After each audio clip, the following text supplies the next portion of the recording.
Podemos? Estamos ao vivo? Galera tá aí comigo, pessoal? Então, para a gente criar aqui, nós estamos aí começando a nossa quarta live da Companhia do Leite. Já começo aí agradecendo a participação de todo mundo que está com a gente aí pelo Instagram. Galera do Instagram, tudo beleza?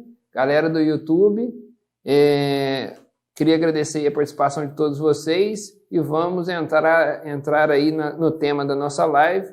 Essa live promete, o assunto é a La Plata, assunto que dói no bolso de todo mundo, então eu acho que vocês vão gostar do que a gente separou para vocês aí. Nós estamos dispostos a criar uma nova tradição. Para começar toda a live nossa, nós vamos começar tomando um leite para poder inflacionar o preço, né? Senão o preço de leite não aumenta, então tem que beber um golinho do leite para poder o preço poder aumentar, né?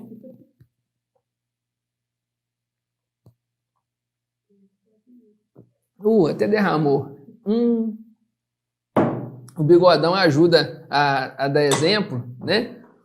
Pessoal, estou aqui com minha generala, como diria a nossa querida antiga presidenta, né? Generala, minha companheira, braço direito, esquerdo e as pernas inteiras, para tratar desse assunto que é barra pesada, que nós prometemos trazer para vocês aí, que é a questão da redução de custos em tempos de crise. Eu fiz aqui uma pauta para eu não esquecer, eu considero essa live aí de todos que nós fizemos até o momento, talvez aqui tenha... Ela vai dar abertura para a gente falar de outras coisas, né? Então eu considero uma conversa muito importante.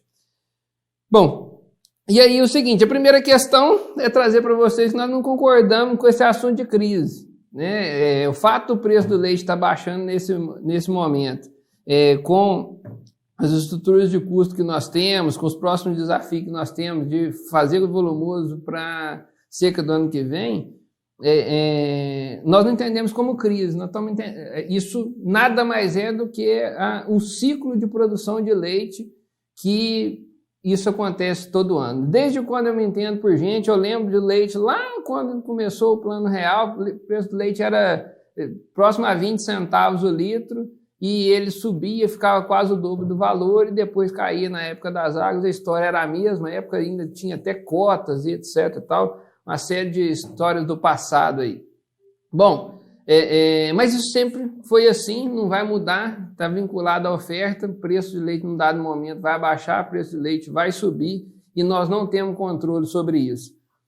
Bom, mas essa informação já traz para a gente algumas oportunidades que nós vamos discutir um pouquinho aqui para frente. E aí nós colocamos na composição da nossa live a seguinte proposta: as principais estratégias para a gente poder sobrar mais dinheiro para o produtor, os principais componentes do custo, nós precisamos entender isso para depois poder falar de redução de custo.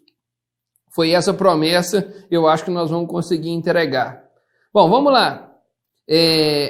Então, vou começar entendendo aqui, para a gente poder falar das principais estratégias para poder sobrar mais dinheiro, nós vamos precisar de entender a composição das finanças da atividade leiteira. Vamos lá. Atividade leiteira tem rendas e custos. A renda da atividade leiteira ela não é composta só por leite. Diferente de algumas atividades agropecuárias que têm apenas um produto, a atividade leiteira tem, a grosso modo, a renda do leite e a renda da venda de animais de descarte e animais de recria, e nós temos ainda possivelmente outras rendas aí, esterco e tal, que participam muito pouco da atividade. Nós vamos dar ênfase aqui principalmente para venda de animal e para a venda do leite, né? Então essa composição da renda. Então nós temos a renda do leite, a renda que só vem do leite, e eu tenho a composição da renda de animal. E aí vale destacar para vocês o seguinte: mesmo que eu não tenha vendido o animal, eu converter esse animal em um animal mais valioso ao longo de um determinado período, a gente chama isso de variação no inventário animal, né? Depositar dinheiro no animal para que ele vá crescendo, crescendo, crescendo, e isso me gere um maior patrimônio ou permita a gente continuar crescendo na produção, pensando aí na recria de novilhas. Isso precisa ser avaliado e colocado como um componente da renda, né? Coisa que muita gente esquece. Muita gente esquece. Não levar em consideração essa variação patrimonial, né, tia? Bom, a outro componente das nossas finanças são os custos. Assim como nós temos a renda do leite, a renda da atividade, nós temos o custo do leite e o custo da atividade.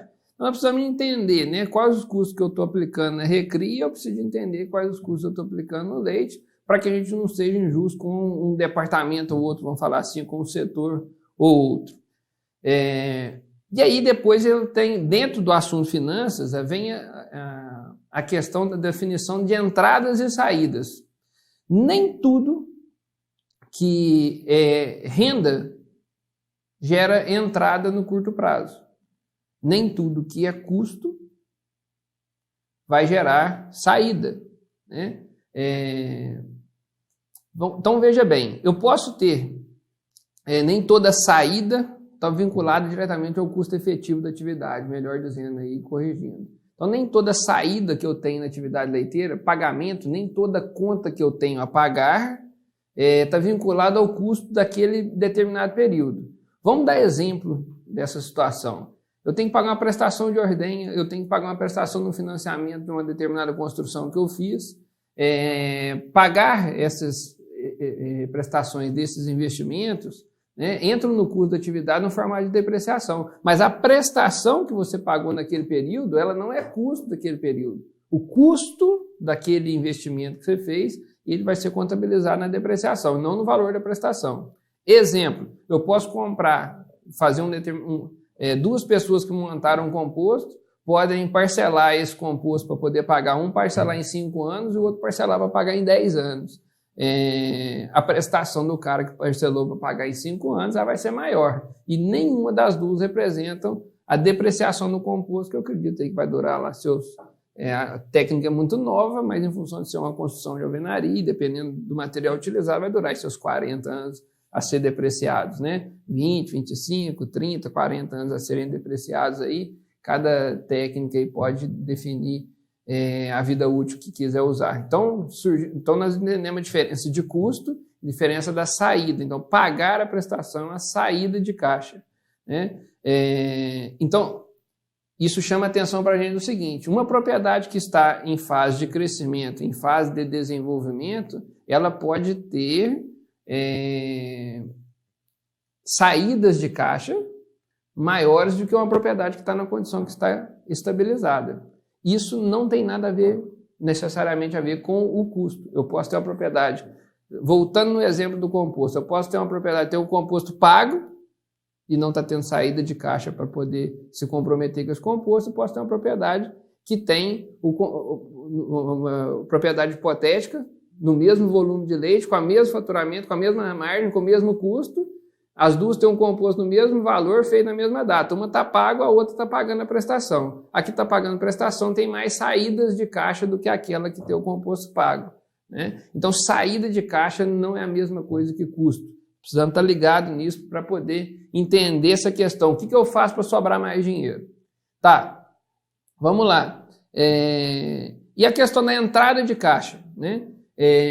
Nem toda entrada de caixa gera nem toda renda está gerando entrada de caixa. A renda é um conjunto maior do que o que está entrando, do que possivelmente o que possa estar entrando, a não ser que venha recursos de fora, né? Então vamos entender o que eu estou querendo dizer aqui.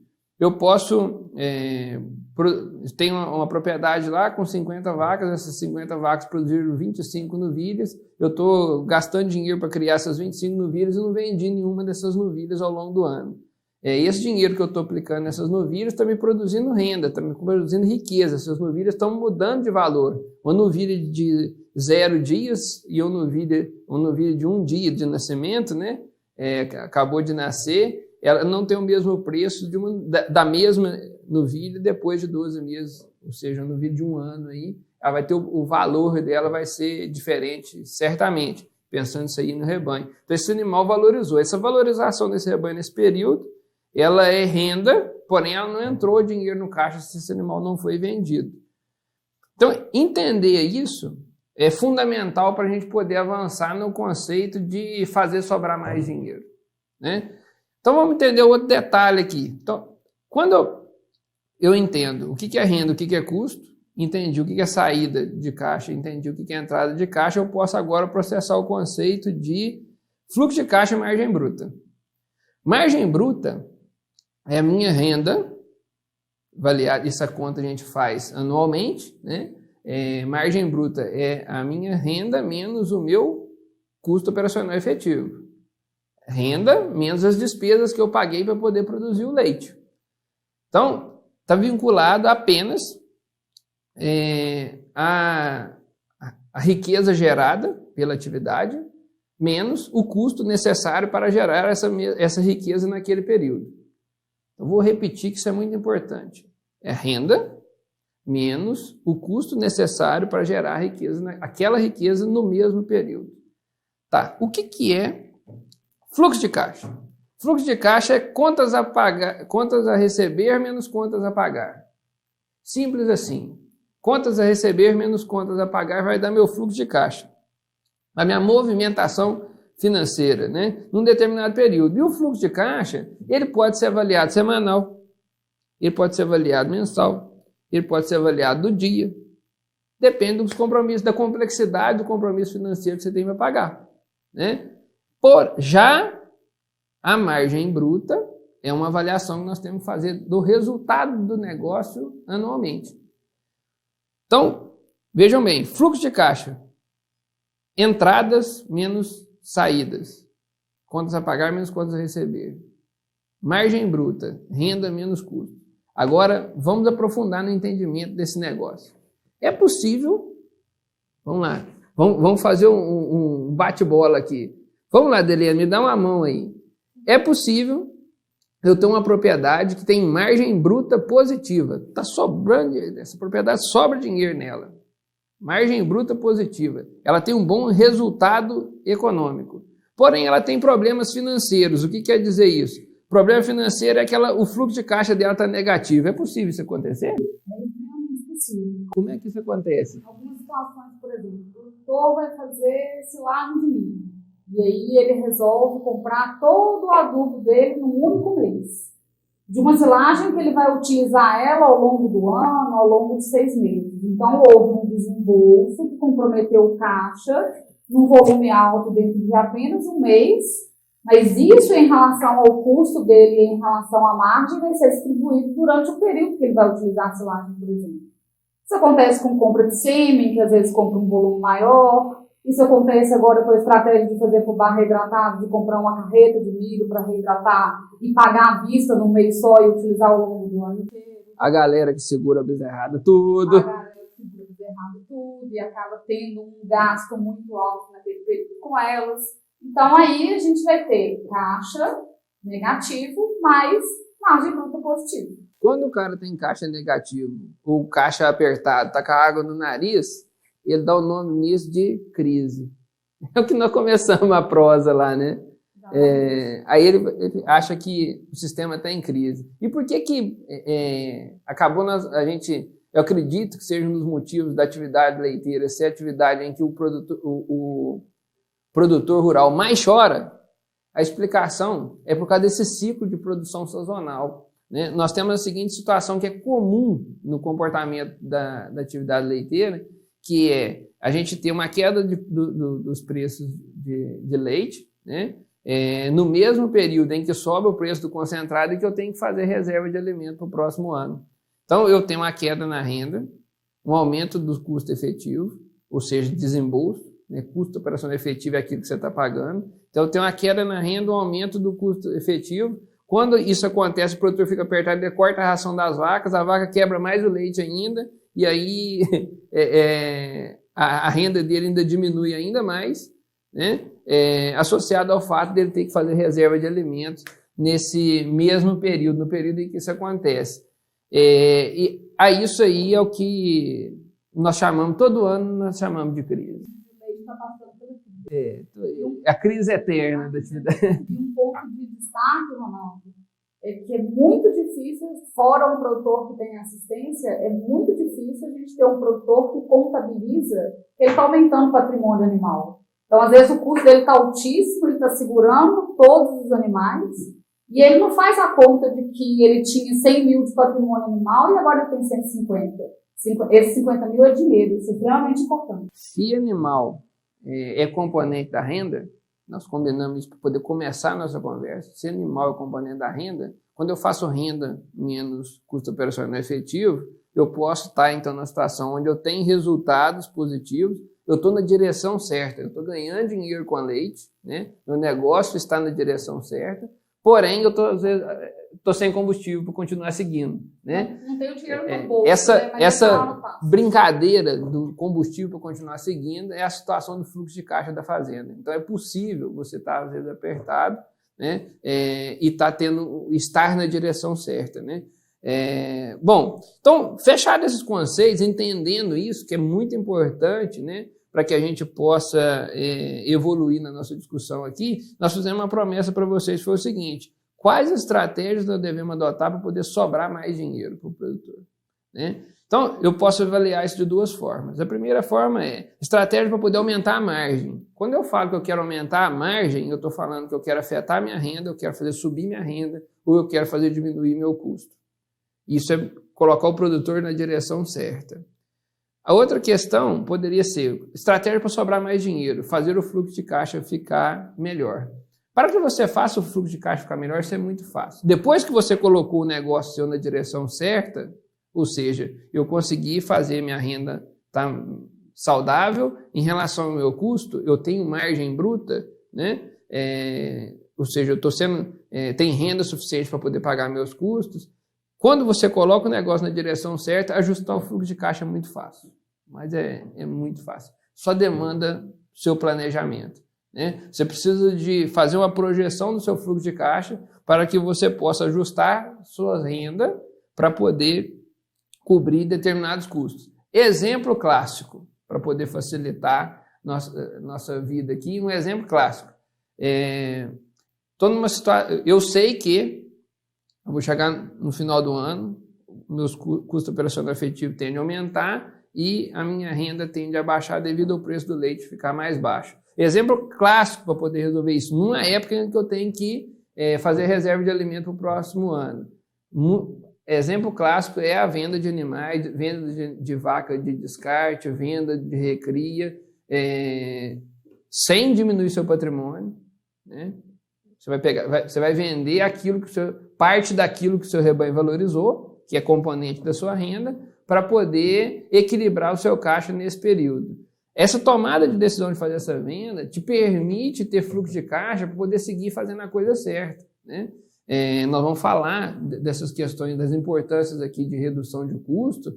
Todos os itens que nós vamos tratar aqui importantes para redução de custo, depende de você ter combustível, ter caixa para poder tomar a decisão de fazer a coisa certa. Muita gente entra num ciclo da pobreza por não ter fluxo de caixa suficiente para poder tomar a decisão certa, né? Então nós vamos estar tratando disso aí. Nesse momento, Ronaldo, que o produtor relata essa crise que ele está vivendo, é a hora que ele precisa produzir a comida. E aí ele não tem caixa, ele não faz a adubação correta e a comida não vem na quantidade que ele precisa e ele só piora essa crise. Ciclo da pobreza. Nós vamos entender isso um pouquinho mais adiante, a hora que a gente for falar das estratégias de redução de custo. Para reduzir custo tem que ter dinheiro, para reduzir custo tem que ter investimento. Se vocês conhecerem alguma atividade, não precisa ser agropecuária não, algum negócio, em que quanto menos você investe, mais dinheiro você ganha, você não devia estar assistindo essa live, meu filho, vai para lá, nem conta para ninguém, vai lá, né? Bom, vamos lá. Bom, seguindo a nossa pauta aqui, primeiro, então nós falamos o seguinte, eu tenho que ter clareza de que uma coisa são as estratégias para poder melhorar minha margem, outra coisa são estratégias para poder sobrar mais dinheiro. Sobrar mais dinheiro é fluxo de caixa, melhorar minha margem é colocar o negócio na direção certa, é colocar esse negócio de uma forma rentável, certo? Então vejam bem, minhas estratégias para poder corrigir o fluxo de caixa, depois que você corrigir a sua margem, corrigir o fluxo de caixa, eu dei um exemplo clássico para vocês aqui, que talvez seja o mais representativo, que mais vai resolver a situação financeira da propriedade, né? É ter essa habilidade aí. Bom, um outro exemplo seria você, fazendo uma projeção do seu fluxo de caixa, você conseguir destinar renda para aquele período. Se você tem renda de animal e renda de leite como as duas rendas principais, ou você precisa vender animal naquele período, ou você precisa destinar leite para aquele período. Só que destinar leite para aquele período, esse período pode não ser o período que você tem a maior margem. Então, pode ser uma decisão ruim. E aí, você simplesmente precisa fazer uma reserva financeira, né?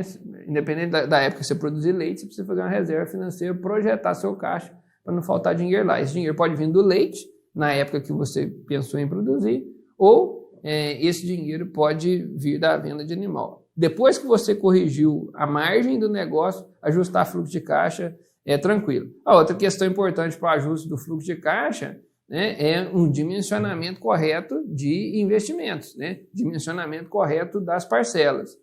E, por fim, uma estratégia muito importante que pode estar na sua mão para ajustar fluxo de caixa é custeio. Né? Os créditos subsidiados que nós temos para o produtor rural, né, é uma barbaridade. Então, às vezes, eu vou vender uma novilha no momento que o preço não está bacana, vou vender uma novilha que eu possa agregar valor nela. Não. Faz um financiamento aí para custeio e coloca esse dinheiro no caixa, recria esses animais e vende esse animal melhor depois, e aí você tá com caixa sadio para o próximo ano, né? É outra questão que está na mão, aí você vai lá e faz um custeio para comprar uma caminhonete, vai lá depois fica dando tombo no custeio, pegando dinheiro emprestado com a agiota, né? Inventando moda por aí. Então vamos fazer custeio para coisa que presta, fazer custeio para ganhar mais dinheiro. Custeio para custear a produção, né? Custeio para comprar os adubos, custeio para comprar os insumos, não para fazer bobagem com dinheiro. Né? Isso é estratégia para ajustar fluxo de caixa. Então eu tenho um negócio, repito, eu tenho um negócio que tem margem, eu corrigi a direção do negócio e tem margem. Depois que esse negócio tem margem, eu posso ter confiança de pagar o custeio, né? Eu posso ter confiança de fazer um custeio, porque eu sei que aquele custo que eu estou colocando ali, aquele custeio que eu estou fazendo, aquilo me gera uma riqueza maior do que o que eu estou gastando, né? Automaticamente, ao final dos 12 meses para poder pagar o custeio, sobrou dinheiro para você fazer isso. Se não sobrou, aí não foi culpa da vaca. A culpa pode ser também dos hábitos do empresário. Nós não controlamos o que a pessoa faz com o dinheiro que ele tirou da atividade, né? Então, eu só preciso dar esse alerta para vocês aí, né? Que nós estamos falando aqui do resultado econômico da atividade. O que o proprietário vai fazer com o dinheiro depois, aí a gente já não sabe, né? Aproveitando essa colocação do custeio, a gente tem vivido muito no campo os produtores que pegam o custeio e depois não tem dinheiro para pagar o custeio, mesmo utilizando ele de forma correta. Exatamente por causa disso que você está falando. Quando você pega um custeio para comprar todo o seu adubo, por exemplo, você não precisa pagar mais ele no mês a mês. E aí começa a te sobrar no mês a mês mais dinheiro. Esse dinheiro que sobra a mais, em vez de você fazer uma reserva para no final do ano bancar esse custeio, você simplesmente utiliza com a sua vida pessoal. E aí não é de fato responsabilidade do leite. Tem que ter planejamento. Não dá para botar isso na conta da vaca, né? De jeito É uma estratégia simples, né? Você entendeu, colocou o negócio na direção certa, entendeu que aquela renda que você está gerando, para gerar essa renda, você consome tanto de produto. Não quer dizer quanto você pagou. O exemplo que nós temos que trazer para a realidade aqui. Comprei um monte de adubo em outubro. O adubo que você comprou em outubro, ele é custo lá do mês de maio, quando você abrir a silagem. Maio do ano que vem, né? Então, se eu gastei lá em maio do ano que vem, eu tive de renda 20 mil reais de leite e tive de custo de concentrado e de silagem junto 10 mil, eu estou sobrando 10 mil aqui para poder pagar as outras coisas, esse negócio tem margem bruta positiva. Eu posso investir nessa silagem, eu posso fazer um custeio que isso se paga. O que eu faço para chegar lá e ter dinheiro? Eu projeto dos meses, ao longo dos meses, quanto que eu vou tirando de dinheiro por mês para poder chegar lá e ter o dinheiro para cobrir esse custeio. Isso tudo é uma questão de planejamento. Acho que ficou claro para o pessoal aí o que nós estamos chamando de renda, de riqueza que eu estou transformando, leite ou animal, O que é custo? Custo é aquilo que está sendo consumido para gerar esse leite no mês e não aquilo que eu estou pagando.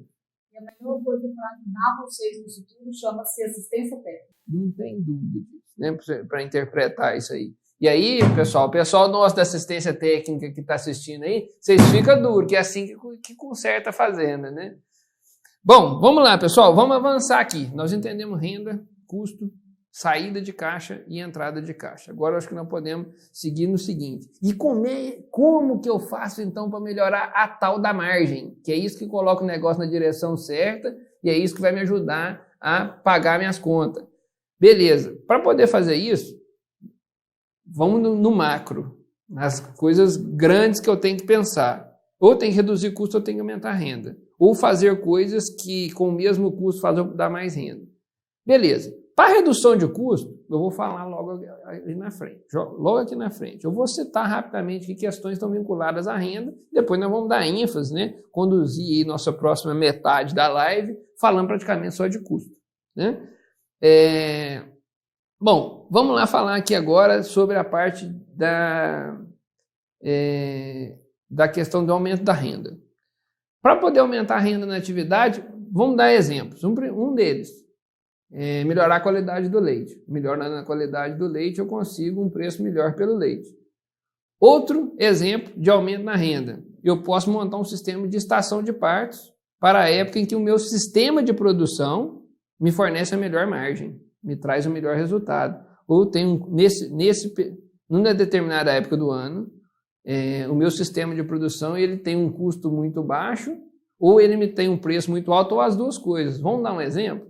Se eu colocar eu tenho um sistema de confinamento, eu coloco as minhas vacas para poder parir lá, por exemplo, aí, na transição janeiro, fevereiro. Todo mundo desesperado atrás de leite, com medo de chegar na época da seca e faltar leite.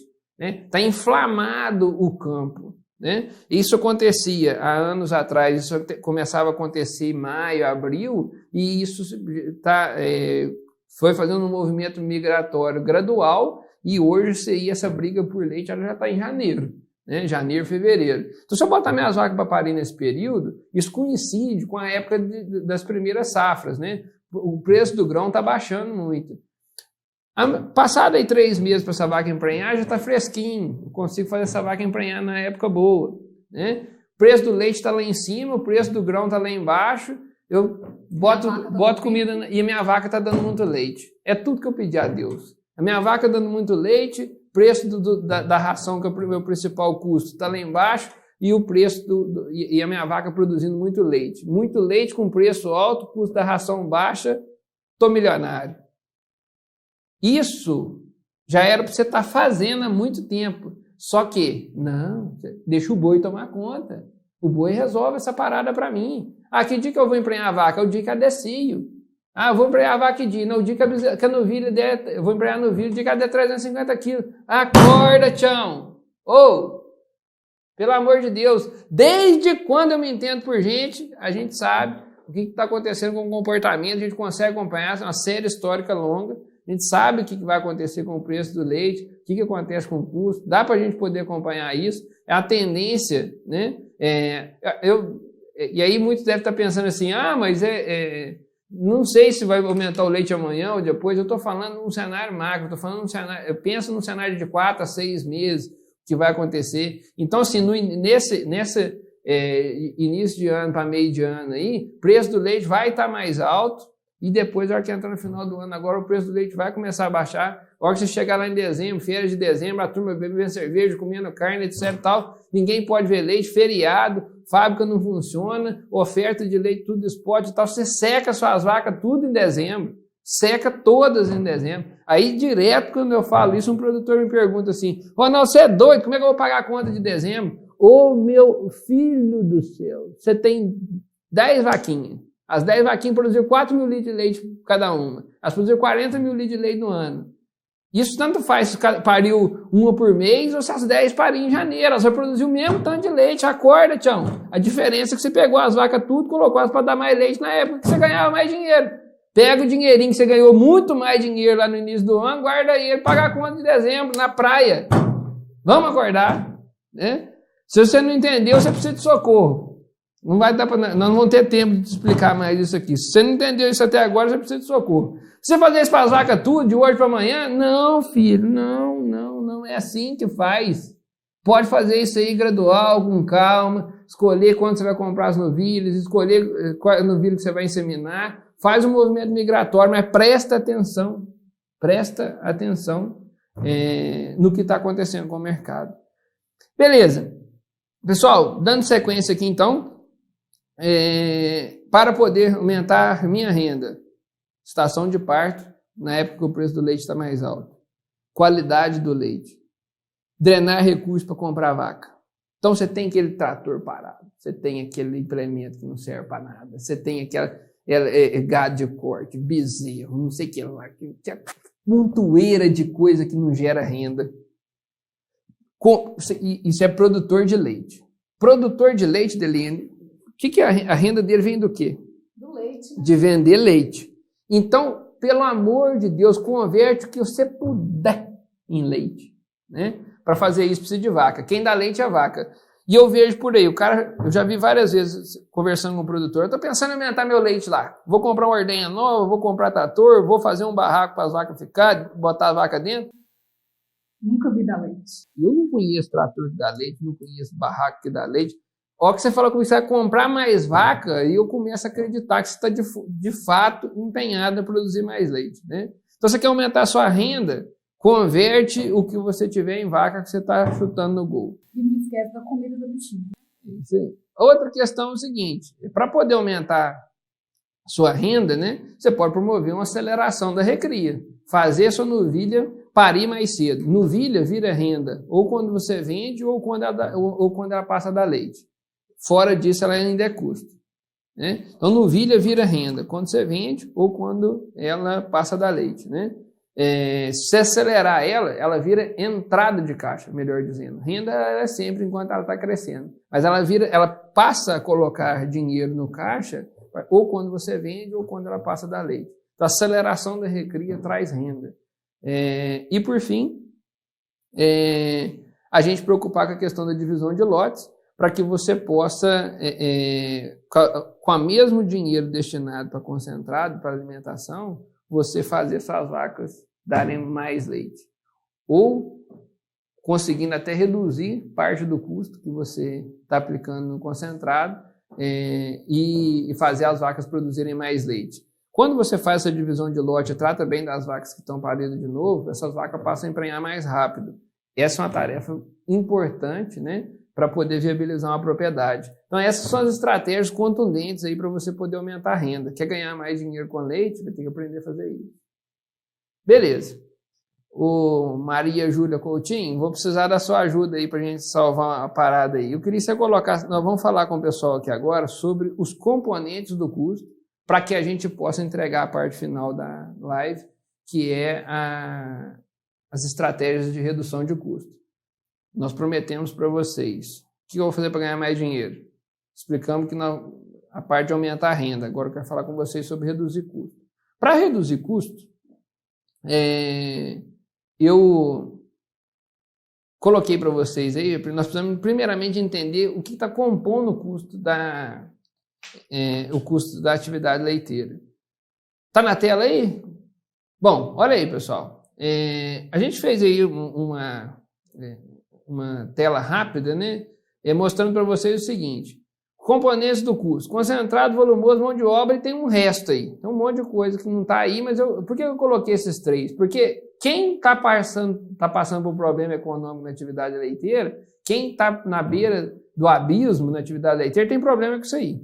Eu desconheço um produtor rural, um produtor de leite, que quebrou porque começou a comprar papel toalha. Conhece um? Comprou detergente de lavar ordenha. Então, está passando aperto, está na tela para vocês aí onde está o problema. Aí eu coloquei aí para vocês o seguinte, duas propriedades aí hipotéticas, né? Onde a gente colocou o seguinte: quanto da renda dele, do leite, aquela que cai todo mês, que a pessoa está comprometendo com concentrado, com volumoso e com mão de obra. Eu coloquei uma que eu chamei de situação em relação à renda do leite e a outra que eu chamei de saudável em relação à renda do leite, que de fato são valores que a gente deve buscar, né? Então, na situação aí, eu coloquei uma situação hipotética onde o produtor compromete 50% da renda dele com concentrado, 25% da renda dele com volumoso e 25% da renda vai para a mão de obra. Ou seja, o dinheiro foi tudo embora. Esse cara aqui está com grande chance de entrar na situação de margem bruta negativa. Qualquer variação no preço é assim, ó. Ventou, morreu afogado. Bom, e do lado, nós colocamos uma situação que nós entendemos como saudável. A pessoa gastando aí em torno de 30% da renda do leite para pagar concentrado. Isso aqui vai 35%, tem recria, eu estou recriando mais animais, isso aí pode chegar até a 40%. Isso é normal, isso varia mesmo, né? Mas nós estamos falando na situação possível de 30% e volumoso em torno de 12% da renda do leite e mão de obra em torno de 12% da renda do leite. Quando eu somo tudo isso, dá 54%. Hora que eu olho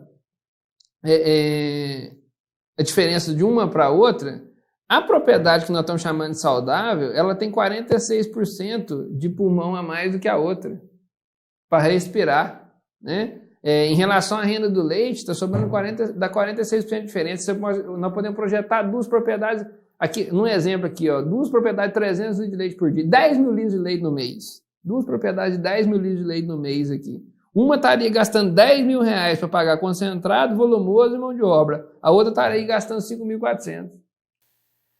E é possível. E é possível.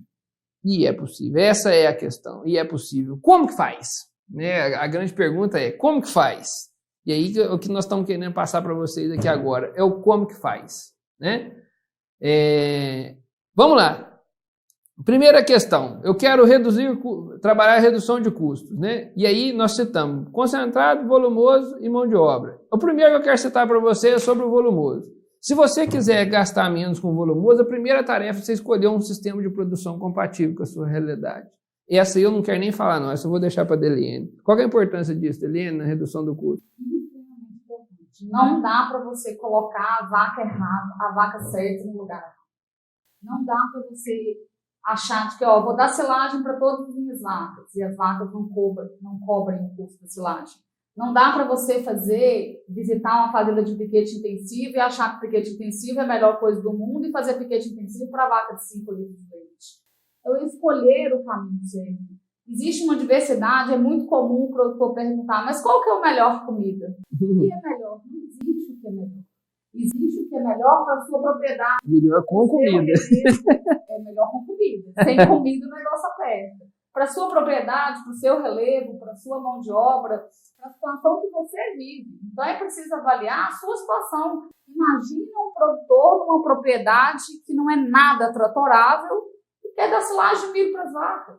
Não tem jeito, meu amigo. Imagina um produtor que nunca tem a máquina na hora certa de colher e quer fornecer silagem de milho para as vacas. É um alimento maravilhoso, mas para a sua situação não é possível. Imagina um produtor que tem uma dificuldade extrema com mão de obra e tem algum problema, alguma limitação física e a gente introduz um sistema com cana. É um excelente alimento, mas para esse produtor não. E aí é isso que é preciso escolher. O alimento certo para o meu relevo, para a minha mão de obra e para o meu perfil de vaca. Esse é o primeiro passo. Para ter volumoso de qualidade com custo baixo, nós precisamos de ter compatibilidade do sistema de produção. O que nós estamos chamando de compatibilidade, então? Adequação de topografia, mecanização, disponibilidade de mão de obra. Eu gosto, tem uma situação que eu vivenciei, um produtor de 500 litros de leite por dia com 120 vacas. Bem extrativista. E esse cara tinha 4 funcionários. E lá na fazenda dele alimentava as vacas. Parte no pasto, parte com cana e parte com capim. Num belo dia, 2 funcionários foram embora.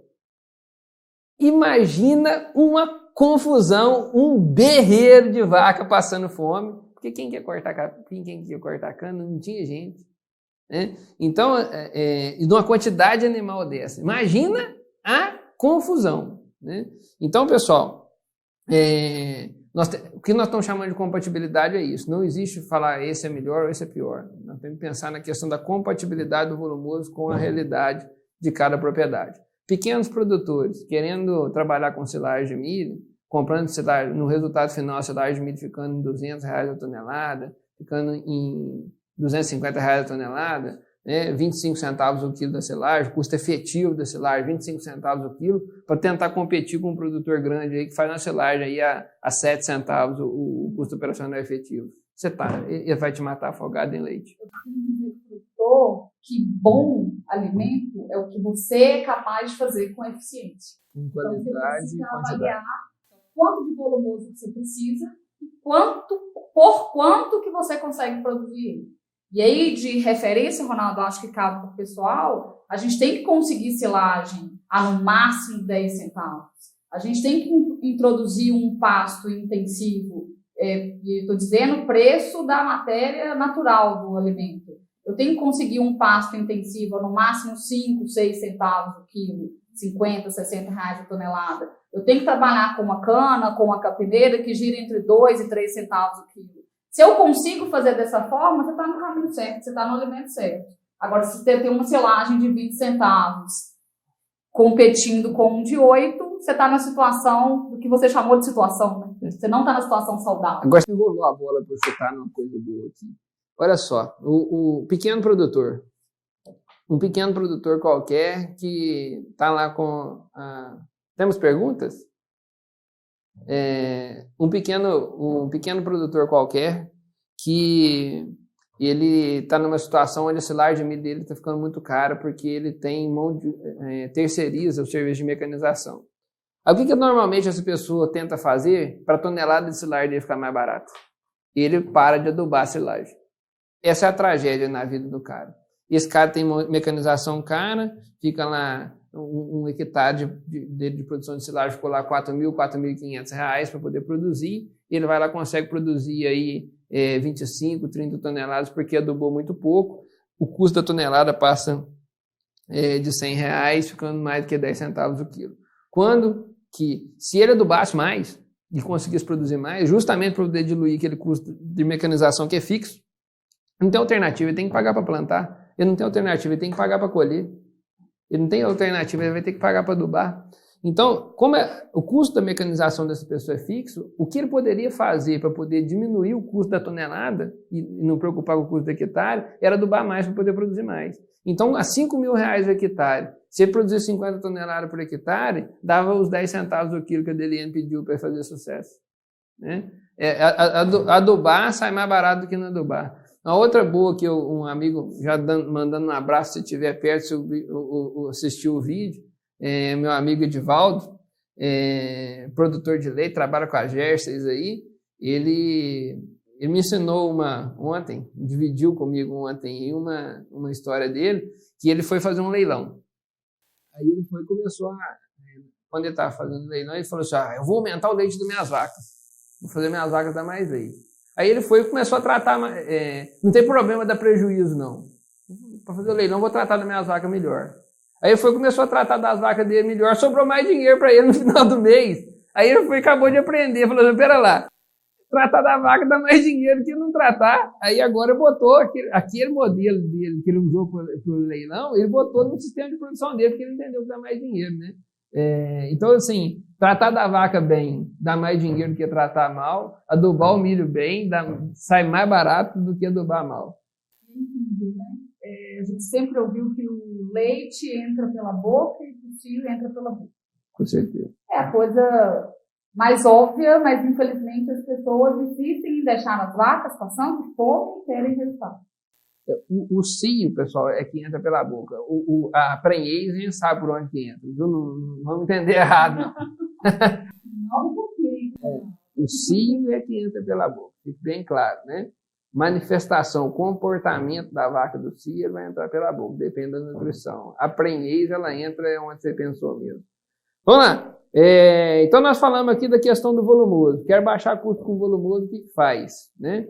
E para baixar custo com concentrado, que é o principal item da planilha de custo, e provavelmente é o que, se você está passando a perda financeira, provavelmente é o que você está errando, a principal estratégia é fazer a tarefa anterior.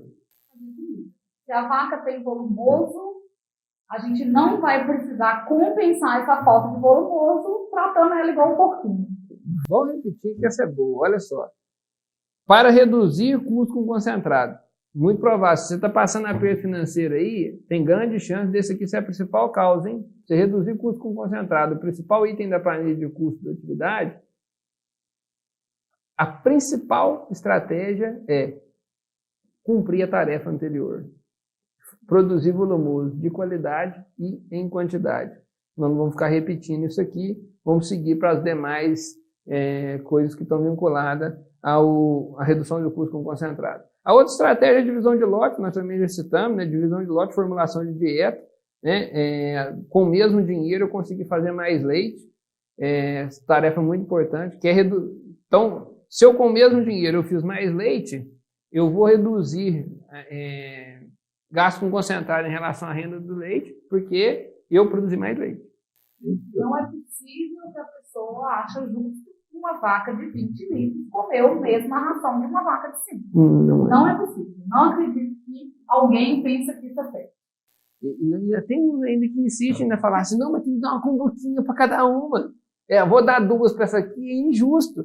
Olha quanto de leite que ela está dando. Né? Isso é ser justo. Isso é ser justo. Com o seu bolso. Com o seu bolso e com o próprio animal, né? Senão você acaba com a vaca. Vamos lá. Outra questão importante, pessoal, está vinculado. Já nós vamos responder as perguntas aí, também está chegando pergunta para a gente ali, mas rapidão aqui, ó. Outra questão importante com relação à redução de custo é a adoção da compra estratégica. Pessoal, cara que está comprando ração comercial, saquinho de 40 quilos, R$60, R$55, 50. Gente, não tem conta que fecha. Né?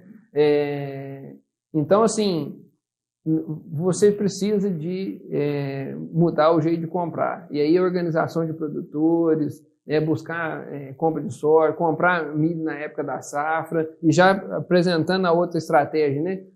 Vai lá, faz o seu custeio, compra o milho todo que você precisa, reidrata esse milho, joga o milho dentro do buraco, fez o processo de reidratação aí, o processo de reidratação aumenta a digestibilidade do fubá, e a gente estima-se aí, pesquisas mostrando para a gente que a digestibilidade aí aumenta aí o valor nutricional, não posso dizer que aumenta o valor nutricional, mas 1 quilo de milho hidratado com 30% de água equivale a 1 quilo de milho seco. A vaca dá até mais leite, né? E aí você imagina aí a economia de 30% no gasto com milho, né? Quando eu pego isso associado à formulação de dieta, o que nós estamos fazendo, né? Por aí na assistência técnica. A gente vai lá, planta o milho reidratado na fazenda, aí eu desarticulo o concentrado, comprar a ração pronta. E aí o produtor passa a formular a dieta na fazenda dele. Ao plantar o milho reidratado, essa compra se torna estratégica. A gente compra muito fubá, compra muito milho de uma vez, moe esse milho na fazenda e hidrata o milho.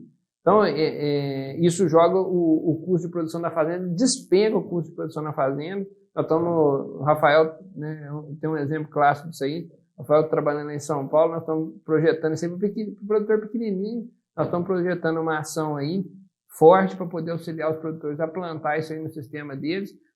Nós estamos estimando aí produtores que gastam ali, muito pequenos, que gastam aí em torno de R$800 por mês com concentrado, nós estamos quase trazendo isso aí para R$500, R$400, implantando essas estratégias. Esse ponto, Ronaldo, eu queria chamar a atenção para uma coisa que a gente acaba vivenciando muito no campo.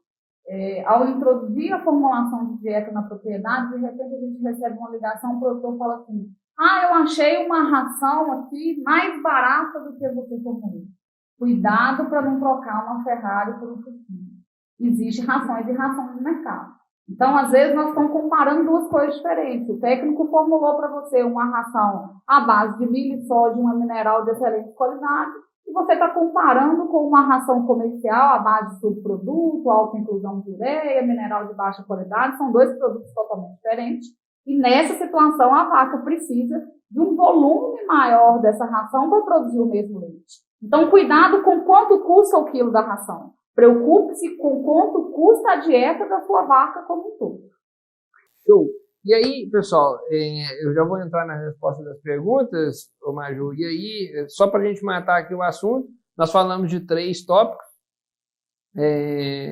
dos 3 tópicos, concentrado, volumoso e mão de obra, e ficou faltando aqui, então, a gente só sinalizar mão de obra. Você quer reduzir o custo com mão de obra, não tem saída. Para reduzir o percentual em que a mão de obra impacta na renda do leite, só tem uma forma. Não só tem uma forma, né? É difícil, às vezes, você mexer na operação ali, tirar pessoas. A forma de você diminuir o impacto do custo com mão de obra na renda do leite é tirando mais leite. Né? A maioria dos casos, você não vai conseguir tirar pessoas da propriedade. Né? A gente vai ter que tirar mais leite. Uma saída é corrigir o fluxo de trabalho. Já aconteceu de eu chegar em propriedades aí com 7 funcionários, conseguir trazer para 4, corrigindo o fluxo de trabalho. Pessoas que estavam no negócio por comodidade, porque já estavam funcionando há muito tempo, por N motivos aí, e a gente foi lá montar uma estratégia de demissão e saída das pessoas. Mas é muito mais difícil. Normalmente as pessoas, existem os hábitos, para você conseguir fazer essa operação é muito difícil. Tem hábito do próprio proprietário, hábito de folga e assim por diante. Então, acaba que a saída é tirar mais leite mesmo, não tem jeito. Mas corrigir o fluxo de trabalho é importante. Eu gosto muito do exemplo seguinte. O cara vai lá, compra um ordenha gigante para tirar o leite mais rápido e dá uma bombinha de lavar carro para o funcionário. Aí, aquele tempo que ele passou a ordenhar mais rápido, ele passa jogando aguinha no terreiro, né? Brincando de empurrar bosta. Muito bem definido, né? Então, esses problemas no fluxo de trabalho nós precisamos de cortar também, mas normalmente a principal estratégia para reduzir o gasto com mão de obra é tirando mais leite, né? E o que afeta na renda, tirou mais leite, ganha mais dinheiro e assim vai. Bom, eu queria ir aí para as perguntas. Tem algumas perguntas muito boas. A vaca que repete o cio mais de 2 vezes sendo coberta com touro, o que fazer? Churrasco.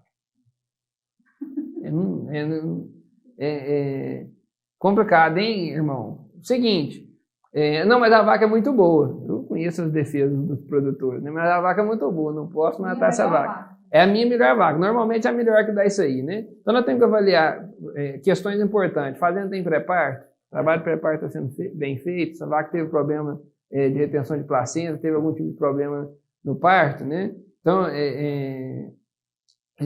são questões que a gente deve considerar para poder evitar que isso aconteça em outros animais. Primeiro passo. Nesse animal aí, estratégias de uso de IATF, né, que é usar os hormônios aí para poder fazer a indução de cio desse animal, tentando ver se a gente consegue emprenhar essa vaca e, dependendo, pode precisar do exame do veterinário aí para poder ver se esse animal não tem nenhum problema, né? Vale lembrar ainda questões vinculadas à vacinação e tal, então não tem muita saída, ainda mais se for vários animais no rebanho que está acontecendo isso, vale consultar um colega veterinário aí. Não tem que fazer. Tem que fazer, mas a gente tem que chamar a atenção para essa questão da prevenção. Chamando de atenção aí desse ponto, essa questão que o Ronaldo brincou de churrasco, não adianta a gente ficar insistindo num animal que ele não gera parto para a gente. Se ele não gera parto, ele não gera renda, ele não gera leite. Que é o mais importante dentro do processo. Então a vaca não é boa. Se ela não parir, ela não der leite, ela não vai dar renda. Sim. E aí, pensando nessa questão de retorno de cio, uma informação extremamente importante para o veterinário conseguir te auxiliar é entender o tipo de retorno de cio. Ela retorna de forma regular ou irregular? Então, tenha controle dessa informação, você vai ajudar ele a te ajudar. Qual a principal dificuldade que vocês têm com o pequeno produtor? La Plata, né? Bom, nem a principal dificuldade que a gente tem com o pequeno produtor não é nem o dinheiro, que muitas das vezes nós temos um pequeno produtor milionário. O cara tem 100 hectares de terra, que a 15 mil reais é R$1,5 milhão. E não tem nenhum real no bolso.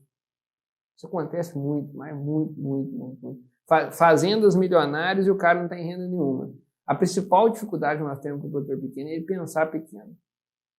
A gente tirar ele da zona de conforto, começar a pensar a grande, fazer ele recuperar a esperança dele na atividade leiteira, para que ele possa buscar estratégias para estar pequeno e não ser pequeno. Ele não pode ser pequeno. Ele pode estar pequeno, mas não pode ser pequeno. Nós temos que ter vontade de crescer. Quebrar essa inércia da pessoa é muito difícil, né? E depois, quando a gente consegue quebrar isso, a gente ainda tem uma preocupação que é como que essa pessoa vai se comportar a partir do momento que ela tiver dinheiro no bolso. Especialmente se determinado crescimento for via financiamento, né? Você quer conhecer um homem de verdade, põe dinheiro no bolso dele, né? Então, assim, isso talvez seria uma das principais dificuldades que a gente tem. Tem uma pergunta interessante ali: qual é a quantidade mínima de produção de leite para uma vaca ser alimentada com silagem? Essa é com a Adelinha, não é comigo não. Pessoal, existe um questionamento, é muito comum esse tipo de questionamento entre as pessoas. Quanto tem que dar de leite? O que é extremamente importante? Esquece o volume de leite da vaca em relação ao volumoso e pensa em relação ao custo alimentar. Vou pegar de exemplo para vocês. Se eu consigo fazer uma vaca de 15 litros de leite, se eu consigo fazer uma vaca produzir 15 litros de leite, comendo só silagem, e eu preciso dar praticamente zero de ração para ela. Compensou? Lembrem da tabela que o Ronaldo mostrou. O meu custo alimentar, ele está girando ali próximo de 50% em relação à renda do leite. Então, compensou fazer o que eu estou fazendo. Agora, se eu preciso dar silagem, se eu dou silagem de milho para uma vaca, e essa vaca eu preciso de dar uma quantidade alta de ração para conseguir isso, aí não faz sentido utilizar silagem de milho para essa vaca. Então, a conta que vocês têm que fazer é quanto está ficando a alimentação como um todo dessa vaca. Do rebanho, né? Quanto custa a minha silagem de milho, por quanto eu consigo produzir silagem de milho, porque muitas vezes, se você tem uma silagem de milho que você comprou ela R$300 a tonelada, ela não vai compensar nem para a vaca de 30 litros de leite.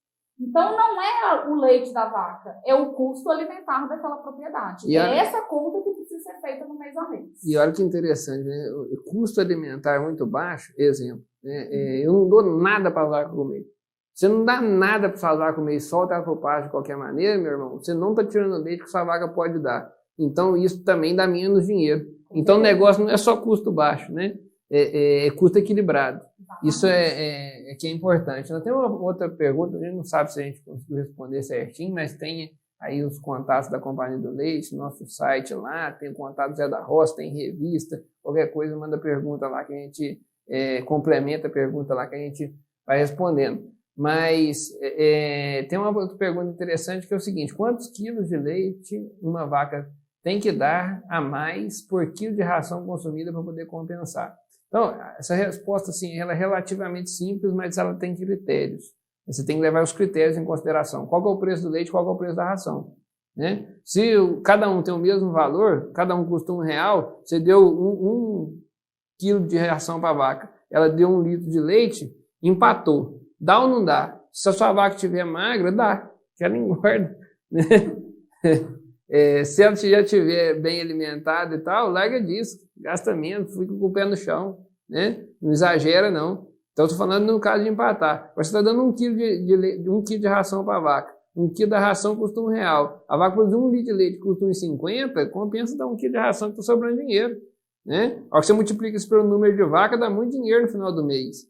Você deu 1 quilo de ração para sua vaca, e isso varia da resposta, depende do tanto de fome que a vaca está passando. Outro critério que você tem que entender, né? Se sua vaca está passando fome, você deu 1 quilo de ração que você deu para a vaca, você vai fazer ela dar bem mais leite. Então, isso vai variar de acordo com a situação da propriedade. Olha só, pessoal. A outra questão é o seguinte: tem uma última pergunta ali, que é se vai dar para assistir o vídeo na íntegra depois. Com certeza, nós estamos deixando lá no nosso canal, né? A Silvia vai só catar as feiuras que nós falamos, palavrão por aí, os tapas na mesa, a dar um tapa nisso aí pra gente, e a gente vai disponibilizar com certeza para quem não assistiu alguma parte da live ou teve alguma interrupção e tal, a Silvia vai tratar o material e entregar para vocês. Outra que, bom, e por fim, né, pessoal, a gente, para ser fiel ao nosso horário, vencemos aí às 21 horas. Eu não imaginei que nós dois ainda juntos ia ter a disciplina de conseguir cumprir o horário. Importante, nunca demos conta de fazer isso. Mas hoje nós batemos a meta. E aí, pessoal, queria agradecer aí todos que acompanharam. Se você ainda não curtiu a nossa página no Facebook, não curtiu o nosso Instagram, não se inscreveu no canal, não clicou no sininho, vamos lá, pessoal! Vamos curtir nossa página aí. Estou torcendo para ter conseguido esclarecer as dúvidas de vocês e espero ter conseguido ajudar com esse vídeo. E esse vídeo vai servir aí de semente para a gente poder conversar muito mais sobre a bovinocultura de leite. Valeu, pessoal! Valeu, galera! Grande abraço, beijo na vaca, tchauzinho.